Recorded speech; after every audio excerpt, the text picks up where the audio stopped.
Welcome to my another mini blog. So আজকে college যাওয়ার ছিল, তো আমি রেডি হচ্ছিলাম সকাল সকাল ঘুম থেকে উঠেই। তো তখন কিছু খাইনি, আগে রেডি হয়ে নিচ্ছিলাম, তারপরেই খাবার খেতাম। কিছু কারণবশত কলেজে যাওয়ার জন্য রেডি হচ্ছিলাম। এমনিতে আমি সেরকম কলেজ যাই না, কারণ এটা 3rd ইয়ার চলছে, তো ওর জন্য রেডি হচ্ছিলাম। আর আজকে একটু কাজও ছিল কলেজে, কিছু নিজের জন্যও কিছু কাজ ছিল, আর কলেজ থেকেও ডেকে পাঠানো হয়েছিল আমাদেরকে। তো আমি রেডি হয়ে এখানে ভিডিও করছিলাম। ভিডিও করার পর বেরিয়ে গেলাম 8:30 নাগাদ অটো ধরতে।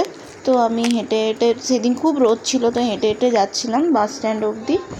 এখানে অটো ধরার পর আমি বাস পেয়ে গেছিলাম। এখানে বাস থেকে নেমে কলেজে পৌঁছে যাই এবং বন্ধুদের সাথে গল্প গুজব করার পর, সব কাজ হয়ে যাওয়ার পর আমি 2:30 নাগাদ ঘর ফিরি।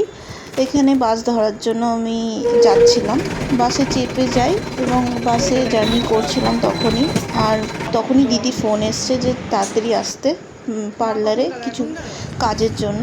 আমি জাস্ট খেয়েই একবারে রেডি হয়ে বেরিয়ে গেলাম জামা কাপড় পরে।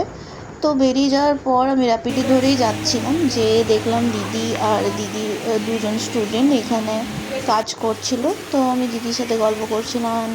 এখানে সব গল্পগুজব হয়ে যাওয়ার পর আমরা কাজের জন্য রেডি হচ্ছিলাম, কারণ দিদি সেদিন ব্রাইড ছিল, তো দিদি এখানে সব গোছাচ্ছিল। আর সেদিন খুবই চাপ ছিল, তো অনেক রাত হয়ে গেছিলো আমার ঘর ফিরতে। দ্যাটস অল, আমার পুরো দিনটা এইভাবেই কাটলো।